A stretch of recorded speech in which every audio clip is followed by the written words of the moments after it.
So we're happy to have Matt Martin here. Matt is the owner and operator of Smooth River Guiding Co.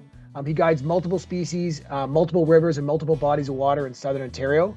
I don't know any other guide who knows as much about as many species and as many different bodies of water as Matt does. It's really, really impressive. He's not just good at one species on one river, he's good at many species in many locations.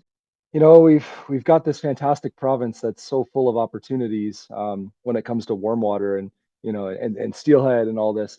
And sometimes, even though trout are so heavily focused on fly anglers, the actual access that we have to rivers can be a little bit challenging.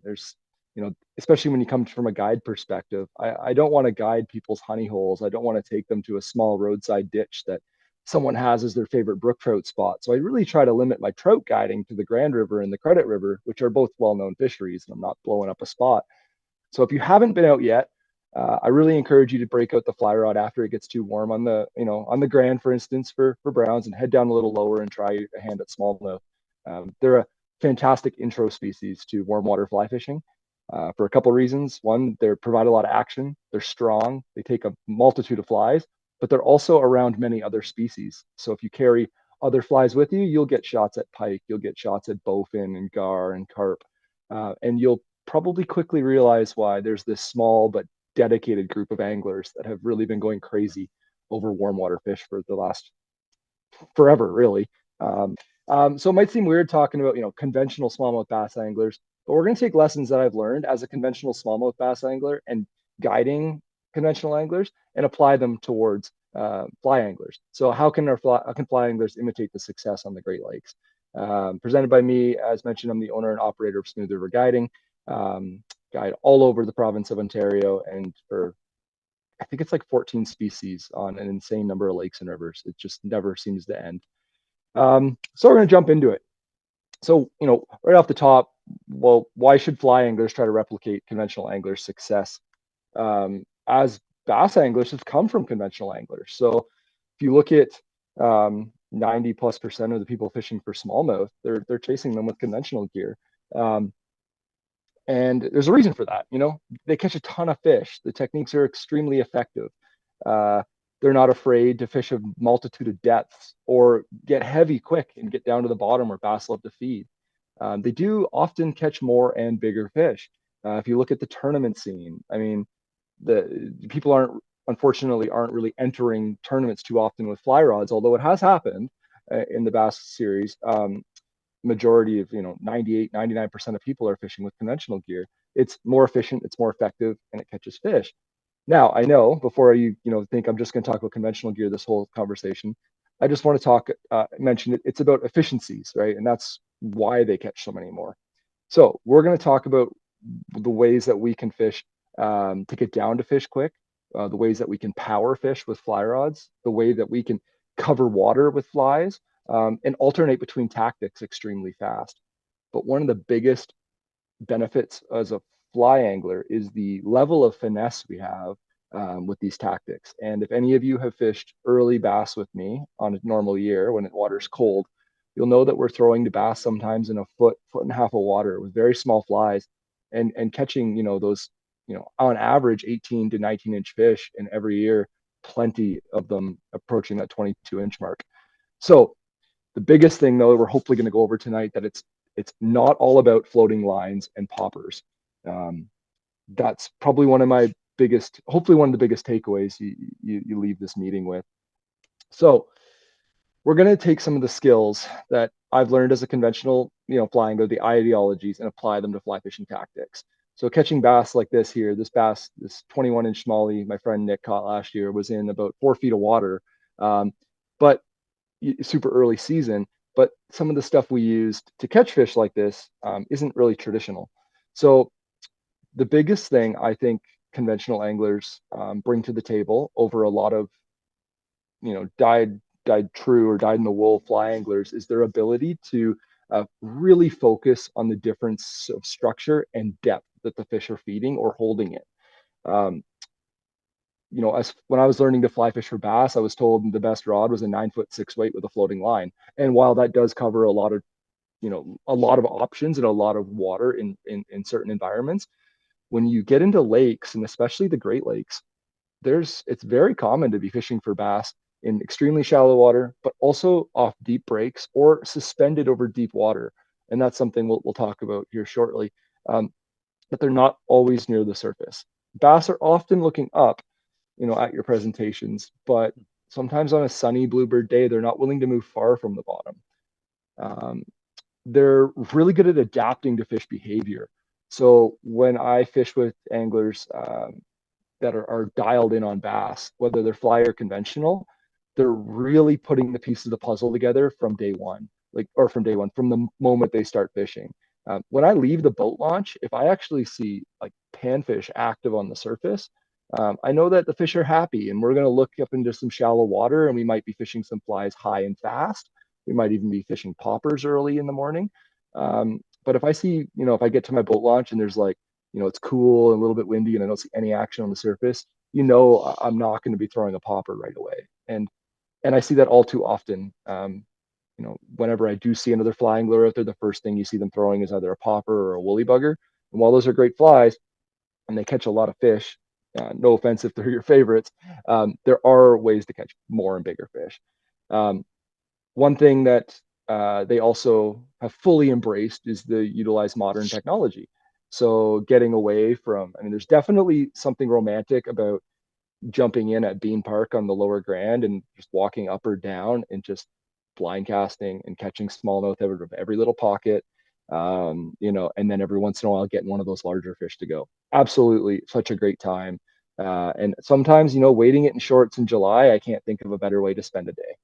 But um, when you're talking about modern electronics, it's kind of this never-ending chase of trying to keep up with the next best thing. Like it wasn't even that long ago. I feel like side scan sonar was like this brand new piece of technology, and now it feels like, oh, it's overshadowed by, it was originally overshadowed by 360, and now it's overshadowed by the live scope.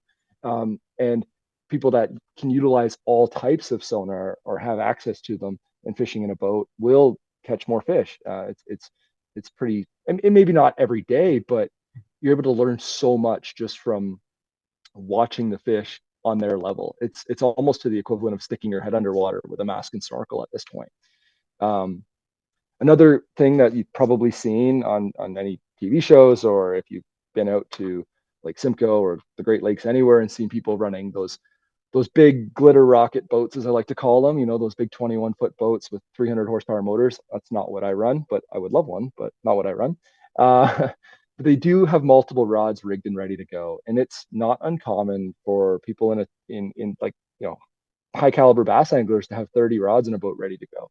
Now, I'm not saying you have to have 30 fly rods rigged, but it's a great idea to have a floating line, an intermediate, and some type of sinking line at your fingertips, at your disposal. Um, the reason for this is bass are opportunistic, and when you're fishing, a shallow break with like an intermediate line, and you look behind you and there's a big bass cruising in 10, 12 feet of water, and you need to get down to them, and maybe there's a school of them, you don't want to be like respooling or trying to count down an intermediate line. The best bet is to reel up as fast as you can, pick up that other rod and give it a cast. And it's no different than having a couple different spinning rod setups to be able to fish effectively in all the water types that you're presented with. Um, and one thing that a lot of people think I'm crazy about, I think even Chris, who's on this call, the one day we fished bass last July, is fishing fast sinking lines in very shallow water. It is not uncommon for me to throw a type 5 or a type 7 line in 3 to 5 feet of water. 5 inches per second or 7 inch per second sink rate. That seems crazy. But if you think about how a lot of times smallmouth like to feed, especially I'm going to talk a lot about Georgian Bay because it's where I do most of my guiding, but anywhere on the Great Lakes, um, is they feed on the bottom, chasing the invasive round goby. So you want your flies being like on the bottom, like you want the bellies rubbing on the bottom. You want to be snagging up on rocks every once in a while. You definitely want to be feeling yourself tick the rocks, and the best way to do that is put your line on the bottom, put a lightly weighted fly down there with it, and or maybe slightly weighted so it rides hook point up, and strip it with nice little short stutter strips and make it bounce off the rocks. And a small tungsten bead is such an audible click when it hits a rock. Sounds just like a crayfish scooting away. So don't be afraid to use rigs that get deep fast. Counting down in shallow water is definitely a good thing, and we'll go over the seasonality, and then we'll also go over um, the specific lines and leader formulas and stuff. But some things that really come to head, some things that I realize a lot of anglers don't think about is actually using sinking lines in shallow water. I mean, there is the potential for you to damage sinking line dragging it through zebra mussels. I haven't had too much of an issue. I get that question a lot. If you are concerned, probably the best all around sinking line would be a type 3 or a type 5, because even if you give it, a type 5, 5 to 6 seconds, it's not going to be all the way to the bottom and you can work it back to the boat. A lot of people think if you have a type 5 line, you let it sink for 4 seconds, let it get down, and then as you're stripping, it'll continue to get deeper. That's not the case. It actually tends to plane up and come back shallow.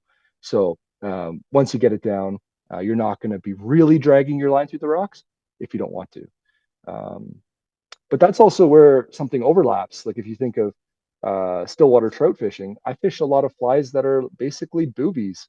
They're black buggers with a foam head on them, basically, to float up just above the rocks on a type 7 line. And you don't snag bottom, and your line is just coming through the sand or the rocks with, no problem. And most of my lines last me a full season, if not more. I think a couple of my SA lines are going on like 3 years or something at this point with good care and maintenance. So yeah, don't be afraid to get deep. That's got to be one of the biggest takeaways. Get deep quick. So we're gonna go over a little bit of smallmouth bass behavior. They like, why are conventional anglers so successful on the average? Well, they're really good at focusing on structure, the pattern of the bait fish. So whether it's a goby, a shiner, a smelt, a alewife, a perch, crayfish, you could even throw inverts into that, like hex hatch or something like that. And most importantly, depths. Um, so that basically explains itself. But they're also extremely good at finding active fish. So when I'm out on the water, I'm keeping my eyes out for, similar to a river, I'm looking for change, right? I'm looking for color change in the water, which indicates depth change. Shallow water being lighter most of the time, and darker water being deeper. And where those two areas collide, there's a great spot. They're also looking at the movements of the fish throughout the day. So for me, I really, after spending 30 days in a row on one section of water, I've almost got these bass. Well, you have a sort of a pattern going most days where at a certain time of the day, the fish move up on the flats. When it's a little bit sunny in the midday, they warm up, they get a little bit more active, and they feed right off the edges. And where it's best to throw a goby versus where it's best to throw a shiner imitation. And most importantly, you're identifying repeatable patterns. So you're keeping your mind engaged, and every time you get a bump, a hit, a lost fish, a landed fish, you're putting the pieces of the puzzle together. And it doesn't mean writing it down, but you start to just take note that every time I come off that ledge where I've been targeting up in 2 feet of water and the boat drifts out a little bit deeper, we get into some fish. Maybe we should consider working out a little bit further than everyone else is fishing. um, they're also really good at keeping an eye on water temperatures. If you've been out with me, you'll probably hear me talk a lot about water temperatures, and bass, are always related as a warm water fish. And I guess compared to like trout, they are. But smallmouth are like a pretty cold water, warm water fish. They move out of those shallows pretty quick. Once it approaches 60 degrees Fahrenheit, they're gone. So, you know, the Georgian Bay stays cold after opener for about 2 weeks, and those fish will stay up in a foot and a half, 2 feet of water. Um, Adjacent to where they were spawning, but actively feeding on gobies. They're going to be replenishing that. They've spent a lot of energy. They're going to be scarred up. You can even see this fish here as its anal fin is a little bit torn up from when it was spawning. And that fish was, if I remember right, caught in late July. So they hold on to those wounds for a while, but they do start to bulk back up. You might get a 21, 22-inch fish. People get all excited and they're like, "Oh my god, it's my first 5 pounder," and they don't want to burst any bubbles. But sometimes at that point in the year, you'll be surprised it'll actually go like 3 and 3/4 or something like that, because they're really skinny. Uh, then we're going to touch on like the power of electronics. So it's always one of those things, but I'm always, again, trying to chase that and keep up to date, because believe it or not, I'm getting people now that reach out to me when they're asking about a guide day and asking, do you have live scope? Do you have active captain? Do you have, a trolling motor with spot lock? And they want to know, like, if they're spending good money on a guide day, They want to know that they're going out with someone that has the gear, not only the knowledge, but the gear to help with success. So yeah, you got all that stuff.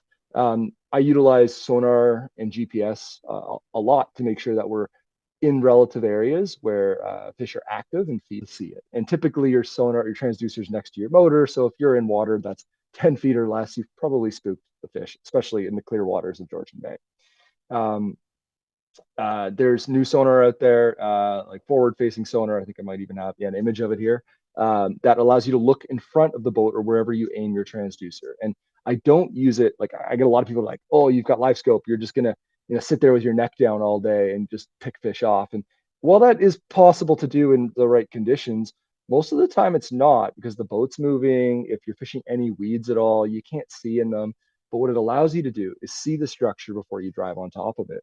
So I'll stop, 100 feet away from where I want to fish and I'll work my way in. And when I'm using the forward facing sonar, it's designed to identify standing weeds, um, or where the depth starts to change really aggressively. And that way I can see my guests how far they can cast. And I can put them within range and give them the best shot at catching fish without accidentally drifting over it or driving over the spot. So that's really what it's used for. And when you get dialed in and you can, really start to read it, you can see your fly on these things at about 40, 50 feet away. It's pretty incredible. But the biggest thing a lot of people, when they first get it, is they just keep their eyes glued on it and they don't actually fish anymore. They forget to fish. You still have to cast. It's not going to make the fish jump in the boat for you. But it's a great tool to use. Um, but the other thing about electronics is we have them on our phone, we have them on our laptops.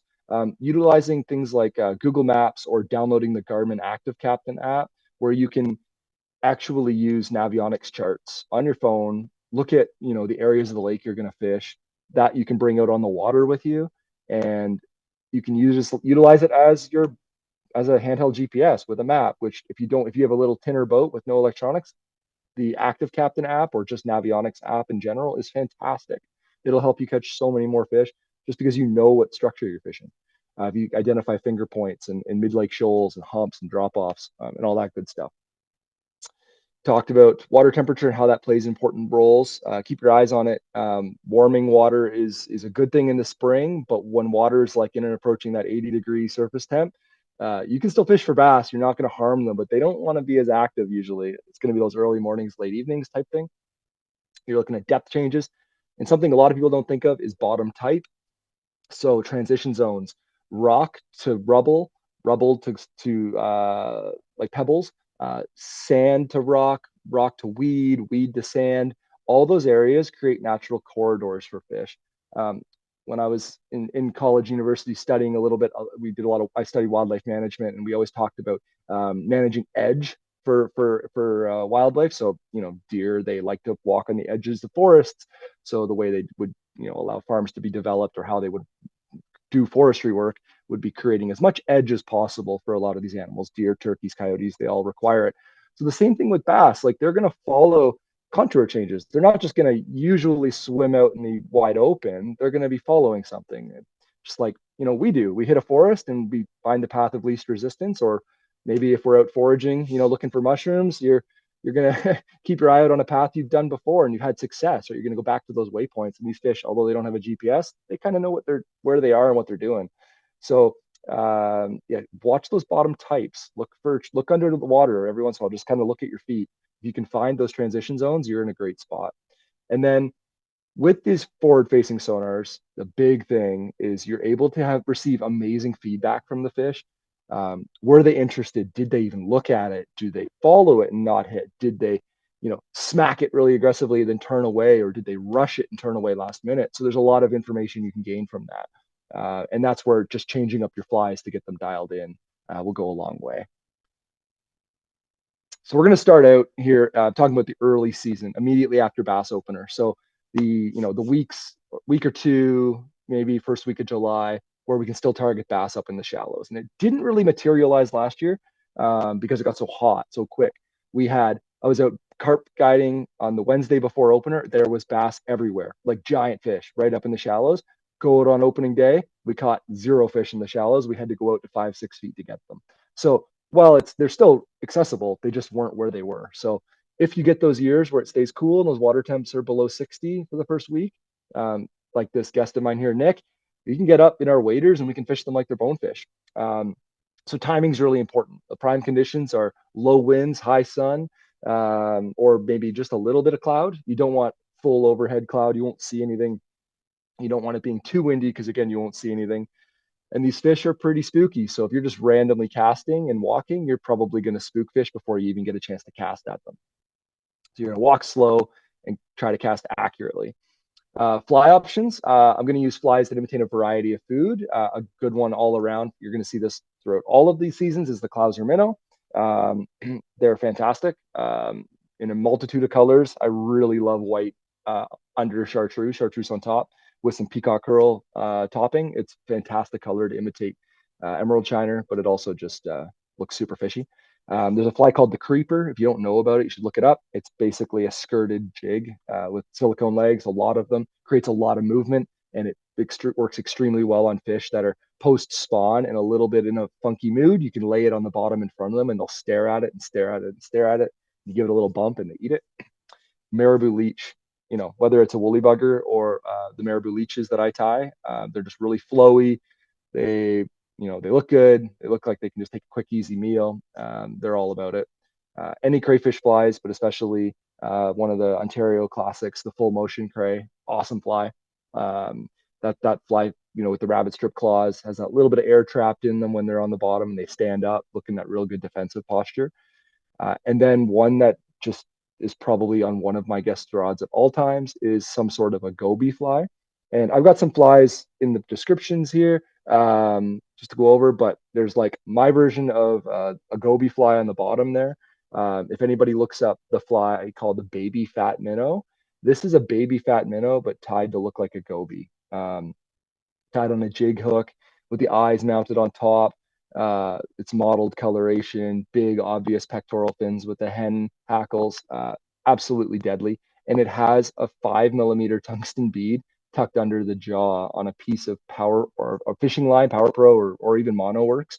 It's tied in, not slid on the hook shank. So you thread the bead on the line, then you tie the line to the shank. That allows it to ride hook up extremely well and contact the bottom on every strip. So it just ticks, ticks, ticks as you strip it. Really good. And then the same tying technique is used to tie that crayfish above, and they've both proven to be really extremely good. You want to try to match your crayfish and goby colors to the bottom color that you're fishing. So light color on light bottom, dark color on the dark bottom, pretty straightforward. And you want them to be heavy so they get down fast, whether that's a heavy fly or a heavy sinking line. Both will work well. So a few of the techniques, don't forget to get out of the boat, pack your waders. It's so easy to get comfy in the boat all day and just let the trolling motor do all the work. When you're fishing shallow and you're wading, make sure to lead the fish. These fish are cruising. They're not holding, like you're not fishing for bedded bass where they're sitting still. You're casting at bass that are on the move looking for gobies, minnows, crayfish. So try to lead them by, 5 or 6 feet, maybe a little more, depending on how fast your fly sinks. If it's a slow sinking fly, lead it further. You should probably have a good idea of how fast your fly sinks.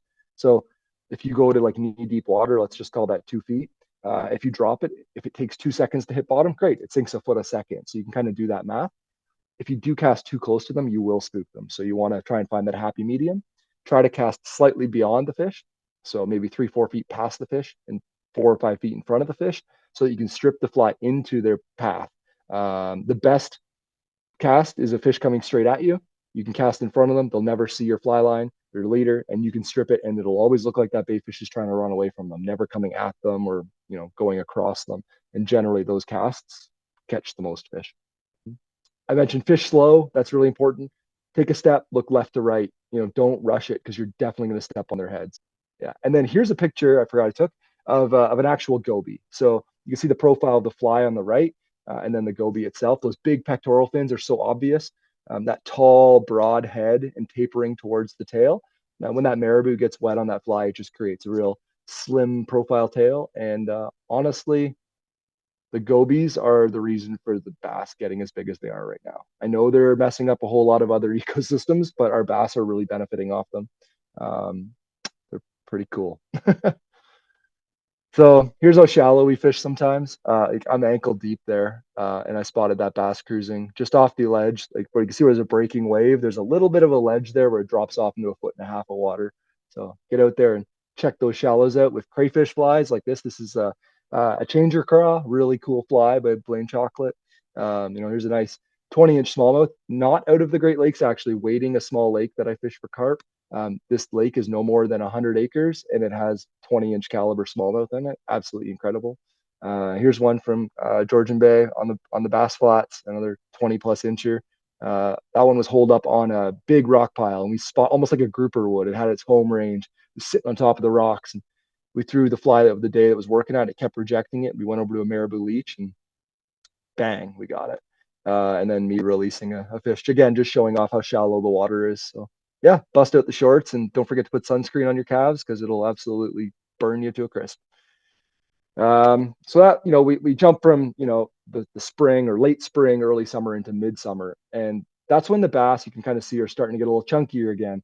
They've spent the last month feeding heavily on fish, and we're finding schools of fish. The double headers are common.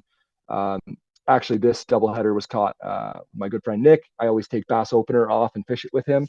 Um, I remember getting up to the spot, telling him, "Get ready, we're going to see a bunch here." We see them, I throw out, I catch one, I catch that fish, which I thought was big. It was a nice 19-inch chunk. He casts out, loses a fish, uh, and then is out of frustration, strips fast back to the boat, and then that giant comes up out of nowhere and annihilates it. And that fish was 21 and 3/4. And that was 3 years ago. I still remember so vividly that bite. And we were just like first casts of opener, and we have probably close to 8 pounds of bass in the boat. It's just crazy. Um, so we're going to talk a little bit about fly options and how they change now. These fish are getting really aggressive and they're schooled up on bait fish. So we're looking at flies like the Murdoch minnow or Murdoch minnow, however you want to say it. Really great fly pattern that darts and dives and walks the dog on the strip, usually fished on like an intermediate to a type 3 line. I don't need it to get to the bottom. All these minnow patterns can stay up high. Bass like to hit them from below. Sparkle minnow, if you fish browns, it's probably a fly you should throw in your box anyways. Throw in a couple of size 2 or size 1 sparkle minnows with a brass cone and a little bit of lead wire. Fish them on any line, but typically the same kind of type 3 line just to get it down a couple of feet. A rig that works extremely well for me is fishing tandem flies and fishing them pretty small this time of year. So tandem craft fur minnows, no simpler a fly. White craft fur tail, white ice dub body, white craft beard, and then like olive or brown or black or blue, whatever color craft fur wing. Couple of small eyes and away you go. Fish them in tandem on a dropper setup like you would for resident trout if you were Euro nymphing 2 flies or a dry dropper. When you strip this, the flies will dart left and right, but opposite of each other. The technique I'm trying to imitate that conventional anglers use is called the double fluke rig. It is a rig that uses 2 soft plastic baits called flukes, and when you use your rod tip, it acts both lures dive left and right opposite, and it is just absolutely incredible how these fish will. I feel like they see 2 things together. It's one of them. They got to be real. What's the chance of one if it's just being fake, right? Cool thing about this is you often hook 2 fish at once. Usually when one is hooked up, the panic of a fish jumping and splashing calls other bass over. Again, something that bass anglers have figured out years ago is to always have a white or a smoke colored tube jig ready to go on another rod, and their friend throws at that schooling fish. Same thing here. You'll catch 2 at once. So don't fish lighter than 12 pound. Typically I fish 15-pound fluorocarbon or more with the tandem rig, just because if you hook 2 5-pound fish, um, you don't want to mess that up. A couple of fishing techniques you might not have heard of. One is called the popper dropper. You fish one of those lightweight craft fur flies underneath a bass popper, 2-3 feet below it. You're not trying to get deep with that fly, but the commotion of the popper on the surface calls bass in, and you always see them come up to your popper and refuse you. Maybe it's just you're asking too much for the fish that time of day. I don't know. But if you have that minnow just 6 inches, 8 inches below the surface, they'll turn away and often run right into it and eat it. So a great technique to cover water and fish new water that might not have fished. One interesting one's called a drop shot rig. And for those of you that do conventional fish, you're like, whoa, this took a 180. We're now really talking about conventional. Well, talking about drop shotting with fly tackle, and I can describe it more in person or if you come out on the water with me. But what it is utilizing a really long leader. I'm talking 15, 18 feet of 12-pound fluorocarbon. It's not a thick leader. To save damaging your fly line, I might run a foot of 20-pound just so the loop to loop connection doesn't get damaged. Um, and you're utilizing this really long level leader, which ultimately terminates in 2 to 3 AB sized split shot that you would use for indicator nymphing for steelhead, for instance. You crimp those on the line below your fly, and your fly is going to be either usually tied on a dropper loop of like a 1 to 3 inch tag with that fly suspended above the weight. So the idea with this is, and I usually use the unweighted craft for minnow. I use like unweighted leech patterns. Unweighted woolly bugger works well. You can cast these to fish in, if you're running a 15-foot leader, in like 10 feet of water easily, and let that weight plummet to the bottom and drag that lightweight, almost neutrally buoyant fly right to their face. And with tiny little strips, I'm talking 1 inch strips, you can hop or vibrate that fly in their face. And you can get some fish to go that just don't want to leave the sanctuary of their rocks. You really piss them off that you're right there in their space. Look up drop shotting just on conventional gear if you're confused, and see how you can implement that on your fly tackle. I don't. The nice thing about using split shot on the line is when you snag up inevitably in the rocks, you can just strip and the split shot falls off, and you get your flies back, which is great. Um, and and then we're also at this time of year utilizing fast sinking lines. So type 7 lines are really common to use, type 5, type 7, to get those flies down. I'm often fishing water 10 feet is kind of shallow this time of year, but we will be fishing 15, 18, 20 feet of water for smallmouth by midsummer for sure.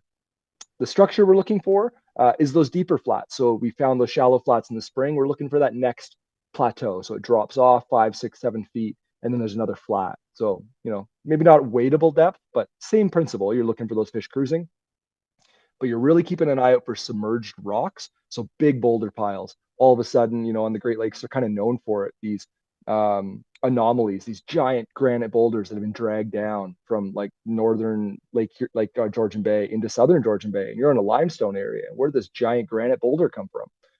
Every one of those will have a bass on it, like or more, like pretty much guaranteed, unless someone's gone by before you and caught them all. And then extension points, finger points.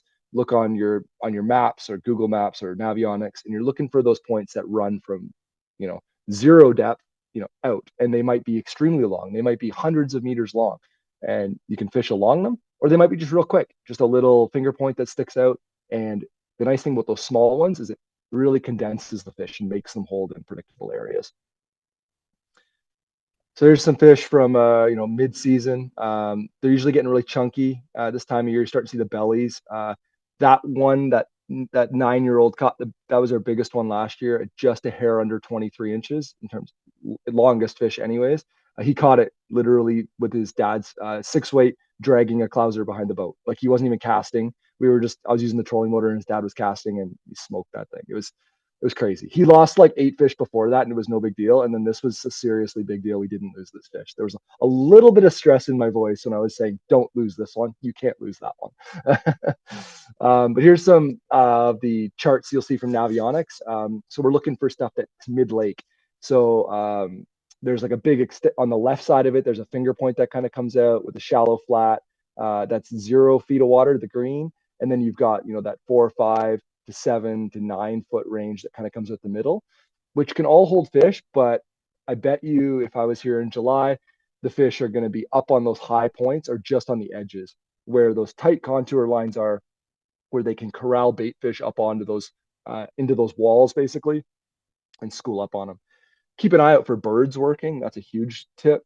Just like saltwater, bass will blitz and they will push schools of shiners around. And if you can just get anything into that school, you'll catch fish. They obviously like to eat shiners, so that clouser minnow, even on a fast strip set, was down the hatch, and that's a pretty common way to get them. I do like hooks with an upturned hook point. Bass are notorious. They're suction feeders. They open their mouth and inhale your flies.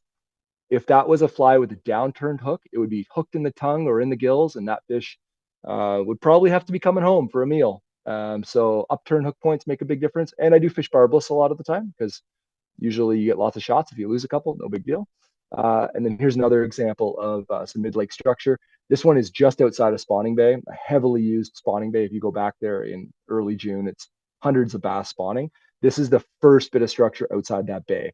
So they utilize it extremely well. The green again is dry, so it's like potentially an island depending on water levels each year. And then the blue is going to be in that like very shallow, and then as you get lighter blue to white, deeper. And as the season progresses, if we get closer to fall, those fish will probably move off a little bit into the deeper zones in the holes, even when the water's getting real hot in August and they're right on the bottom and they're getting a little bit funky. So, fish those edges. Don't be afraid to get down, fish 10, 12, 15, 18 feet of water with a type 7 line and a heavy fly. Sometimes you got to dredge. It's not as exhilarating as popper fishing with a floating line, but when you're catching 4 or 5 pound bass regularly, it's worth it. So we're gonna Hey, jump Matt, in quickly into the sorry. fall. Yes, go for it. No, Uh, please. uh, Thanks for doing this. It's fantastic to hear bass fishing on a fly. Amazing. Thank you. Yeah, Yeah, amazing. you're welcome. And I came from the conventional fishing with the spinning reel and bait Yep. casting.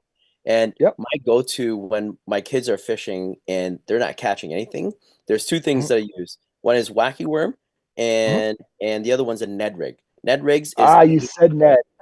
Ned rig is Yep. unbelievable what it can I'll show do. you a fly in a bit.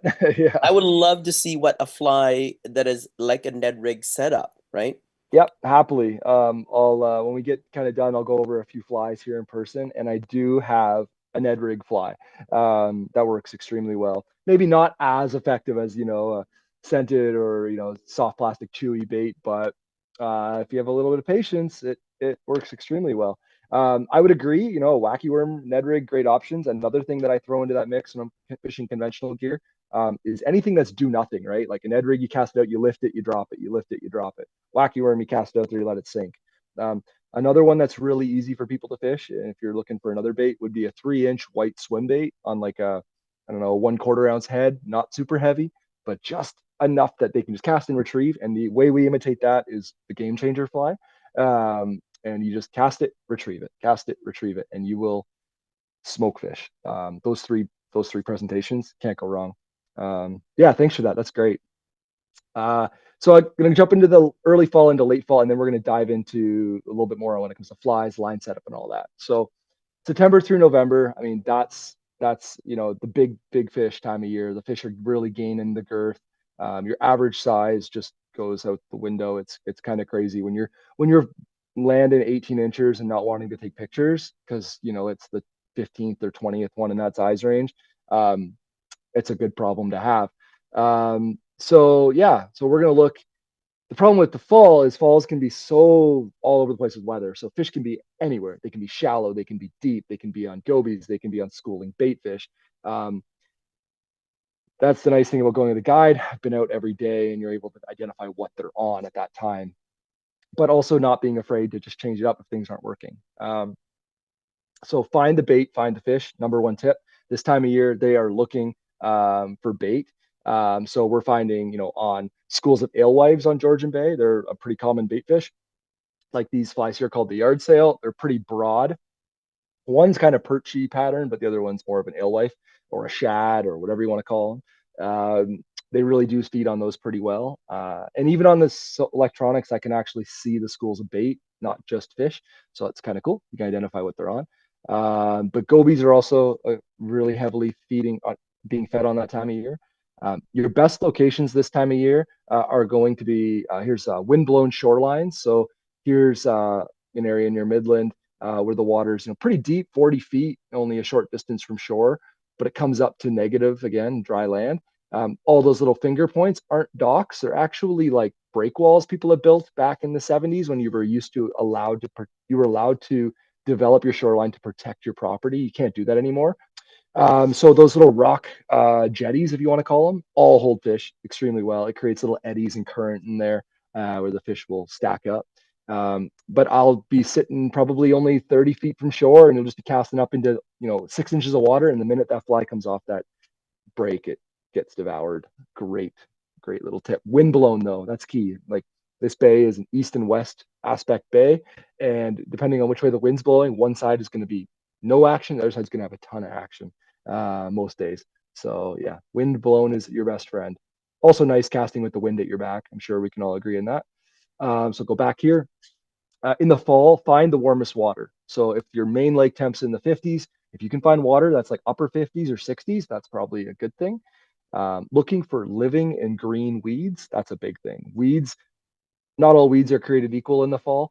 Dead weeds just suck the oxygen out of the water and create more carbon dioxide as they decay, basically eliminating most of the bait fish, so the bass aren't going to be there. So if you're snagging weeds and they come back brown or slimy or algae covered, probably not the best. Try to find stuff that's still really green and vibrant. Um, One interesting thing is when you're looking at humps, if they're rock humps, but they have weed on them, they do hold the most heat. So you will see a drastic like point, like maybe 3/4 to a Fahrenheit degree temperature change as you pull up on these humps. And 1 degree Fahrenheit doesn't sound like a lot, but it's quite a bit to a fish. Um, those weeds will help hold so much heat overnight. And the reason they're alive is there's a little bit more heat there. They're not dying off because of the cold. So it's a good indicator where the warm water is.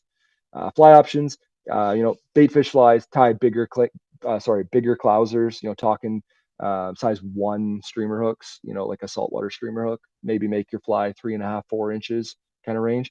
The yard sail, which I have on kind of show there, that's a great fly. Look it up.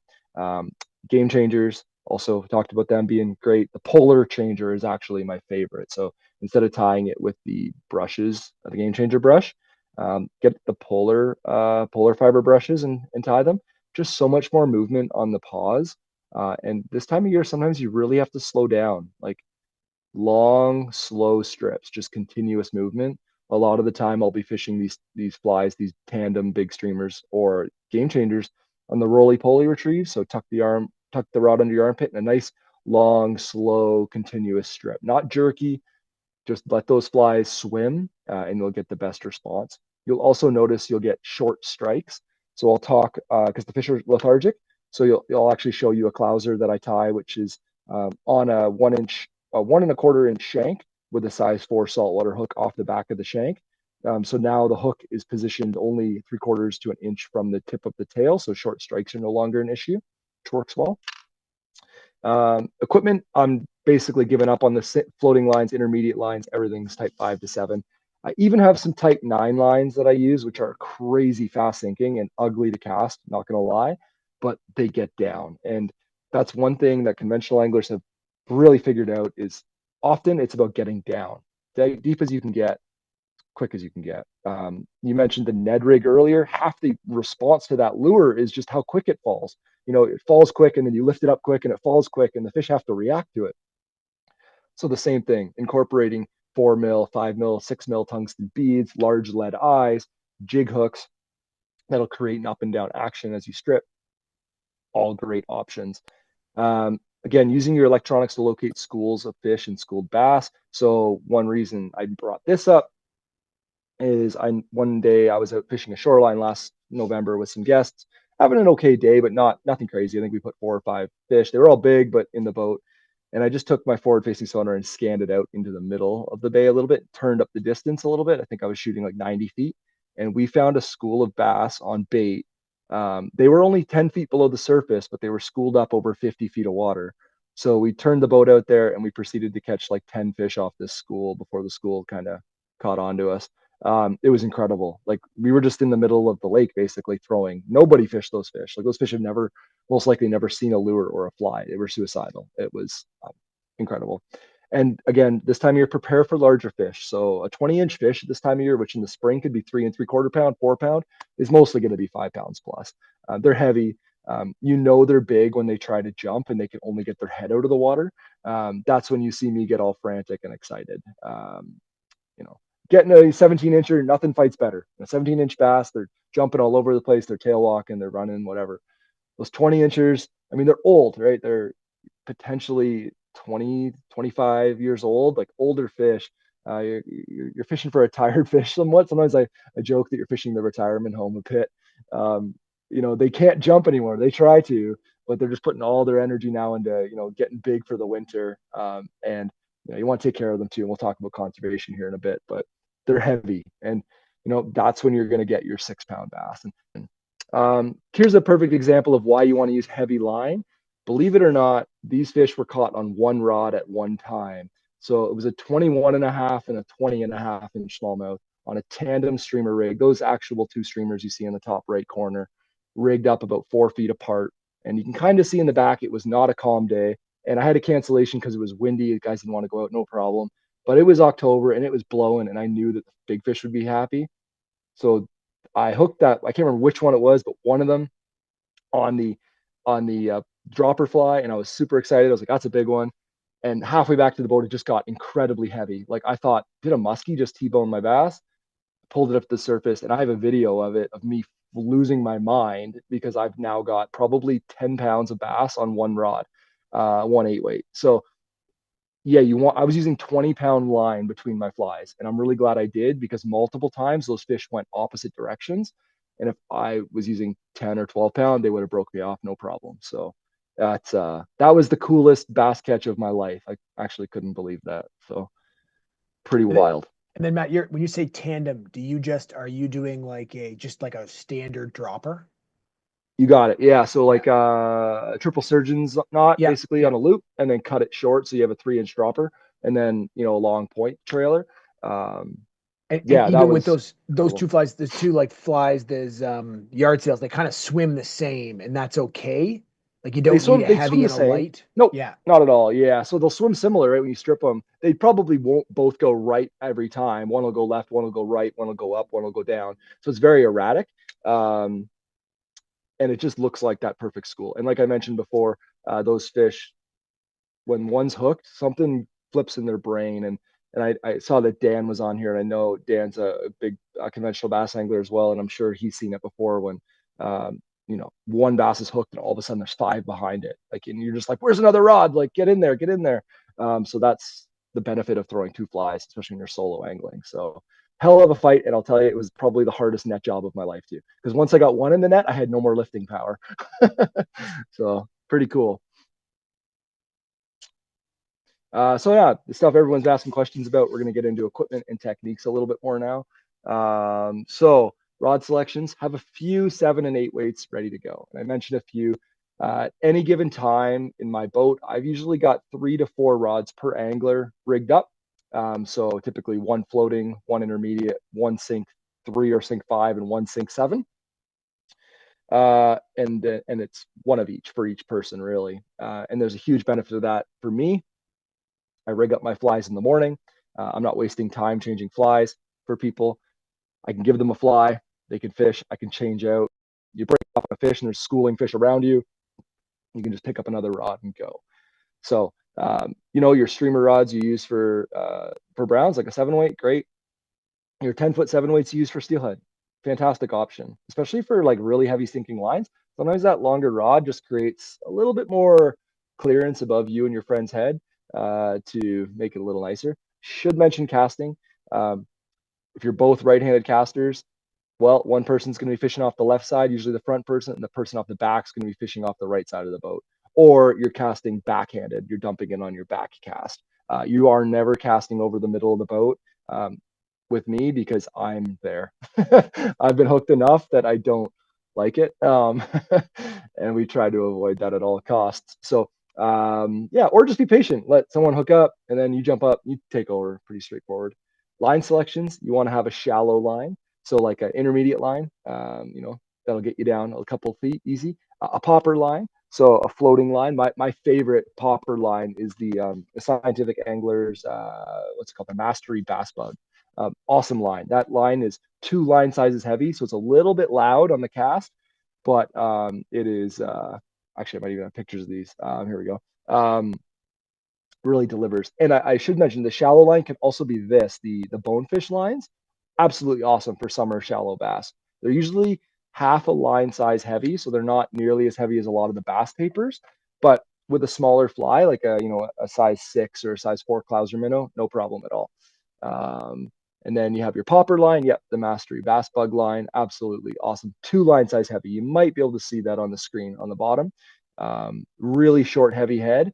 This line I even use for pike fishing in the spring. I think when Dean was fishing with me, this is the line. These were the lines we were fishing. We were throwing, 6-inch game changers, 7-inch game changers all day, and it's no problem. You want your mid depth line, so your triple density is a good mid depth to deep, depending on what depth you get. So they make that in a type 3 tip, a type 5 tip, a type 7 tip. So really good all around lines. And it might seem that I talk a lot about SA. It's because they're the only lines I use now. They're the only ones that last me more than a season. Some lines I've purchased in the past, I love them. They make great specialized bass tapers, and they crack after a month of use all over the place. You're like, that's just useless. And that might only, it might be 25 days of guiding, but some of these lines have had pushing 100 days or more of use, and they're still going strong. One of them I've had for 3 years, and I was just looking at it today and debating if I need to get rid of it, and it's still fine, super slick. They're pretty cool line. As you clean them, you can actually remove a little bit. I think it's like 1 micron, and the slickness comes right back to the line. So it's like impregnated throughout the line, not just applied to the surface. So really cool lines. And then leader setup. You're going to want tapered leaders for your floating lines, like a bass tapered leader. 10 or 12 pounds, a good option. 9 foot. I usually add a little bit of tippet. 3 feet of the equivalent strength. So 3 feet of 10 pounds. In this case, 3 feet of 10 pound, just to give me some ability to adjust fly patterns without cutting into my leader too much. You want a leader for your sinking line, and that's going to be short. I usually use 4 to 5 feet of level 12 pound fluorocarbon. That's good enough. 10 to 15, let's call it that, depending on the size of the fish and how spooky they are. And then a drop shot line. And we talked about the drop shot originally, but that's usually level 12 pound. Sometimes I'll go down to 8 pound though, and really spooky fish. And it's not pretty to cast. It's almost like Euro nymphing cast. Like it's a open Belgian loop cast. And you can fire it a decent distance, 30 feet with minimal effort. And that's usually enough because you're usually using it for sight fishing anyways. So one thing people always want to know is some access points, locations. So I'm going to go over some of the areas that I guide. The key access points where I guide on Georgian Bay. Midland is my hometown. It's where I launch out of. Midland, when you launch from Midland, it looks like Lake Simcoe. You're in a Great Lakes, St. Lawrence region, deciduous trees, low terrain. Everything's really looks just like Lake Simcoe. It's just cottages, pretty mellow, all limestone. Fantastic bass fishing at certain times of the year. Other times, they're not there. Honey Harbor, though, you get 15 minutes across the bay on the boat, and it changes. You're in Muskoka. You're in granite, big cliffs, big white pines, tannin-colored water. It's almost like 2 lakes within a lake. It's absolutely wild. The fish color changes. So those Midland fish are typically a little bit lighter colored. Those Honey Harbor fish are the darker water. The Midland fish tend to be a little bigger on average, I would say. There's deeper water nearby, larger bait schools of alewives and cisco and smelt and yellow perch and all that kind of stuff for them to feed on, and gobies. I also travel up north to Perry Sound, and this is arguably where some of the biggest bass in the Great Lakes in Georgian Bay are, I should say. There's a couple of bass tour tournaments going on, and when you talk to the winners, and they might have launched in, I don't know, Collingwood, and they will literally take their boat and rip up to Perry Sound. Fish, might take them 2 hours to get there, 3 hours to get there. They'll fish for a couple hours, get their bag of fish, and then come back. It's crazy how far people are willing to go to Perry Sound. So if that's not on your list yet, check out Perry Sound in and around Killarney, Killbear, Killbear Provincial Park, out to Franklin Island, all that area. That's big bass country. Like your average fish is over 18 inches in the summer. It's pretty incredible. But Severn Sound, my home water, it's a massive resident population. These fish kind of don't really leave the bay, it seems. They are always around. You can find 20-inch fish in the middle of summer, just like you can in the spring and in the fall. They're just in different locations. It's really, unbelievable. Average size is like 3-pound fish. It's in daily, we're seeing 20s or bigger. It's uncommon if we don't get 3 or 4 over 20 inches a day. And the great thing about Midland area is there's lots of campgrounds and hotels around for guests choosing to come on multi-day trips. Like a lot of these trips I recommend if you're doing one, 2 days is not a bad idea because you can get weather. And you might be kind of SOL on a day. So maybe it's not a bad idea to book 2, and then, benefit, you might get 2 awesome days of fishing. Or if you're coming up to DIY, the boat launches in this area were just far enough south where if anybody has a power boat, they probably noticed over COVID, boat launch prices got extreme. Like I'm talking $100 a day. And like Aurelia did it, Barry did it, Oro did it, Midland did it, Collingwood did it. Like it's just kind of crazy. Midland is affected by that, so our launches, for the most part, are all paid, which is a little bit frustrating. But if you go up to Perry Sound, they're all free. You're just far enough north where they didn't ever seem to have that massive influx of people when they were telling people to stay home. So, pretty cool. Good thing to know. Easy for DIY. And you're really close to those like North Shore, Manitoulin size fish. Like it's very similar. Talk a little bit about conservation. Bass, everybody loves to target them. They're kind of like the fish everybody targets after trout, after the water gets too warm, but we have to take care of them. They're old fish, they're wild fish, and they're native fish. These fish are awesome. I mean, it's not uncommon for 20-inch fish to be well over 20 years old. At their oldest, I have heard reports of fish from biologists where they've seen bass approaching 30, especially in river environments. Those are old fish. So do your best to take care of them, land them quickly. Don't use undersized tackle. Use a net. That's huge. Land the fish so much quicker. Same thing as trout. Practice keep them wet, or keep fish wet when you're looking for a photo. So if you don't have a live well, just keep them in your net, or I don't even use my live well ever. It's another storage box for me, really, in my boat. A lot of people are interested in bass weight. I am more interested in like measuring fish. I lay them down. I've got a built-in tape on my front deck. I wet the deck with a splash of water, put the fish on it, get a quick measurement, let it go.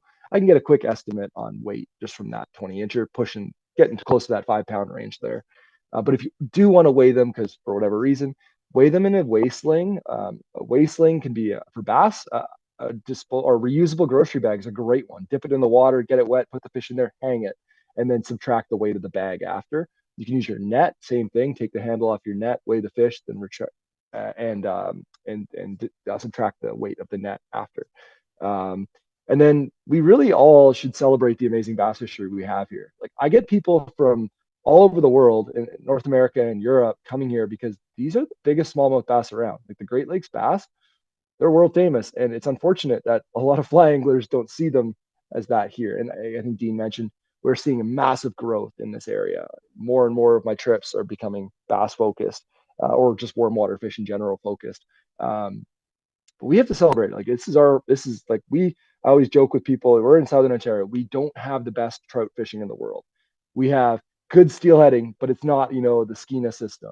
Everyone always has like, oh, there's a place better you can go. Oh, the pike fishing, it's not Nipigon, it's not Lake of the Woods.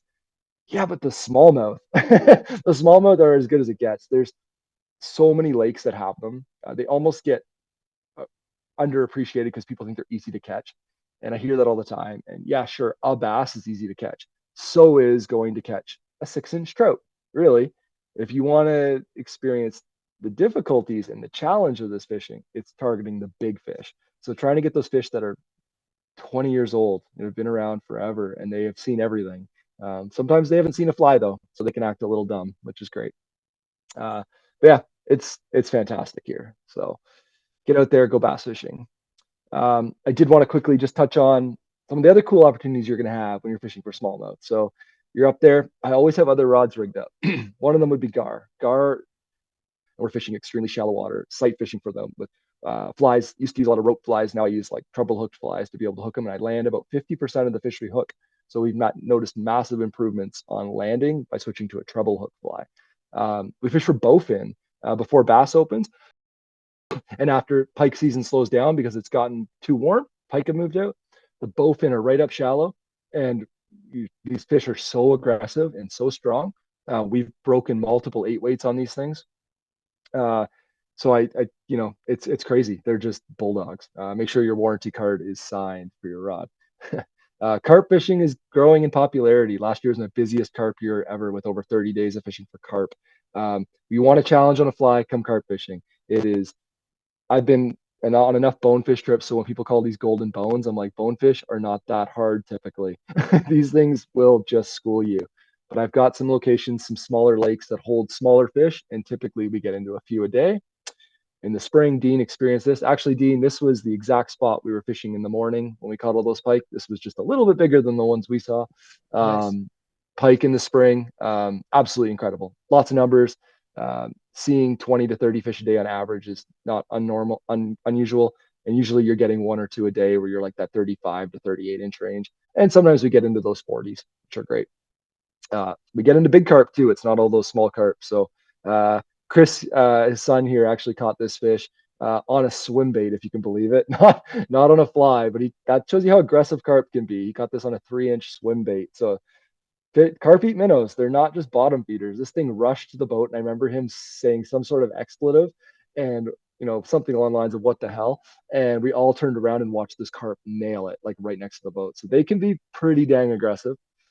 We have giant walleye, so not typically people think about fly fishing for them, but they do come up shallow at certain times of the year. And we do have muskie. Muskie fishing in Georgian Bay is not for the faint of heart. It's not easy. The fish are there. Got to grind it out. But it's an awesome multi-species fishery. All of these fish you've just seen can be caught within a 5-minute boat ride of each other. So key takeaways here. I want you to all remember, like, don't limit yourself to just surface fishing and floating lines. Embrace the whole water column. So utilizing heavy flies, sinking lines, fishing the bottom, losing flies, being okay with losing flies. It's going to catch you a lot more fish. Pay attention to seasonal patterns. Don't just go to your old faithful fly right away. Have a box of flies for each season, and bring them all out at any given time, because you never know when this situation is going to present itself. But yeah, pay attention to what they're eating. When you're catching a fish, a good one to understand is July. If you catch a smallmouth and it poops out all this orange stuff all over your boat, you can be damn sure they're on the molting crayfish bite. So fish orange flies in July. That's a huge tip. Crayfish colors change throughout the year. Olive, orange, back to olive for me, in my sense. So they will destroy anything that's got a hint of orange on it. And then utilize the structure, depth, and technology that's available to us to maximize your success on the water. It's really what's making conventional anglers able to pivot and have more success. Arguably, though, there are situations where we spank conventional anglers on fly tackle. So ways you can get in touch with me. For those of you that are on Instagram, you probably see me posting way too often. I'm extremely active on there. I can be followed at Smooth River Guiding. I can be reached on my website, smoothriver.ca. My website also has a newly added blog with great posts. I'm posting weekly right now. And then calendar on my website, you can actually see my live booking calendar, which is different than a lot of guides. You can hit book now and it'll bring up my page. So this is May as of today. So there's just a handful of dates left in May. We have a week there of prime pike fishing, and then it starts to really be good into the 4th and I guess you could almost call it the 5th week of May this year, where the bowfin and gar is going to be fantastic. So yeah, it's great. You can DIY book yourself. You can check dates whenever. You don't have to reach out and say, hey, what dates do you have available? Which eliminates a lot of back and forth unnecessary emails, and people seem to be a lot happier since I moved to this platform. And that's it. So thank you for all coming out and spending your evening with me. It was a real honor to speak to your